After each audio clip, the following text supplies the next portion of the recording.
ሰላም ቤተሰብ እንዴት ናችሁ?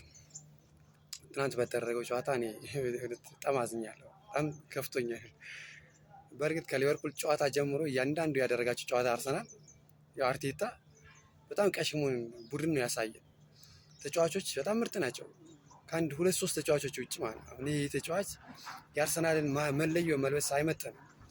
እውነት ለመናገር ከብሬንፎርድ ጀምሮ ኖቲንጋም ፎረስት ብትለው ብሬንፎርድን ትናንትም ሶስቱንም ጨዋታ ነጥብ ጥለን እንድንወጣ ያደረገን ተጫዋች ቢኖር ይሄ ነው። ከበረኛ ጋር በመገናኘት ምንም አይነት ኳስ ባለማግባት ትናንት ራሱ ማዱኬ መጥቶ በረኛው የተፋውን ኳስ በቀላሉ ማስቆጠር የሚችል ጨዋታ ነበር፣ ግን አላስቆጠረውም። አይችልም ልጁ። በቃ አርቴታ ለምን እንደሚጠብቀው አላውቅም። ይሄ ልጅ አርቴታ በጣም ቦቅቧቃ መሆኑን ያወቅነው ትናንትና። በጣም ብዙ ጨዋታዎች እኮ አይተነዋል፣ ግን ትናንት እንዴት ለወልብስ ተከላከሉ ይላል።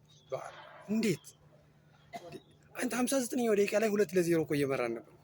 59ኛው ደቂቃ ላይ 2-0 እየመራን ነበር። ባርክ ቼክ እስከሚያደርገው ድረስ ማለት ነው። በ30 ደቂቃ ውስጥ 2 ጎል አስቆጠሩብን። ለምን? በአርቴታ የተነሳ ተከላከሉ በማለቱ። በአርቴታና በዚህ ተጫዋቾች እያሉ እኛ ዋንጫ እንበላ። ይሄን አንዳንድ የአርሰናል ደጋፊዎች አሉ አሁንም ድረስ እኛ ለ4 ዋንጫ ነው የምንጫወተው ምናምን። አትሸወድ፣ ራስን መሸወድ የለብንም። እኔ እንዲያውም ረመዳን ነው፣ እኔ ክፉ ነገር መናገር አልችልም።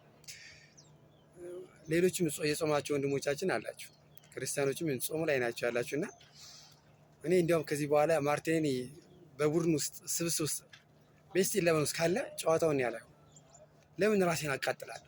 ለምን ራሴን ጨጓራዬን እልጣለሁ?